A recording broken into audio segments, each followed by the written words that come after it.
திமுக இன்னைக்கு ஒவ்வொரு மீடியா சேனல்லையும் எந்த செய்தி வரணும் எந்த செய்தி வரக்கூடாது கண்ட்ரோல் பண்ற இடத்துல நீங்க நீங்க மறுத்துக்கலாம். ஆனா இன்னைக்கு எந்த சேனல் எது வரணும், எந்த பொருள் விவாதம் ஆகணும் விவாதம் ஆகக்கூடாது, எந்த சேனல்ல இந்த செய்தி தொடர்பாளர் வரணுமா வர வேண்டாமா, அதுல தாவேக்குல ஜெகதீஸ்வரன் வரணுமா லயலாமணி வரணுமாங்கிற அளவிற்கு இன்று முடிவு செய்யக்கூடிய இடத்துல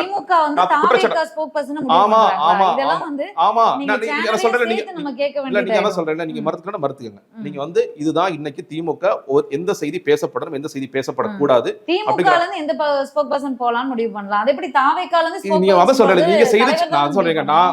நான் பேசுறேன்னா நான் அதுக்கு முழுசா அதை எடுத்துட்டு தான் நான் பேசுறேன். இதுக்கு பொறுப்படுத்தி தான் நான் பேசுறேன். நான் பொறுப்பெடுக்காம பேசுறேன். அதனால அவங்க முடிவு பண்ணி ரொம்ப ஸ்பெசிபிக்கா நாங்க வரணும் இவர் வரக்கூடாது, ஒட்டுமொத்தமாக எங்களை முழக்க புறக்கணிக்கலாம் முடியாது. இன்னைக்கு அப்பெல்லாம் யாரையும் புறக்கணிக்க முடியாது. நாங்க மாநாடு நடத்தினா அன்னைக்கு ஃபுல்லா செய்தி ஆயிட்டு தான் இருக்கும். நாங்க ஆளுநர் சந்திச்சா செய்தி ஆயிட்டு தான் இருக்கும். இதை தாண்டி எந்த பொருள் விவாதத்திற்கு வர வேண்டும் வரவே கூடாது அப்படிங்கறதுல ரொம்ப தெளிவாக அவங்க பண்ணிட்டு இருக்காங்க.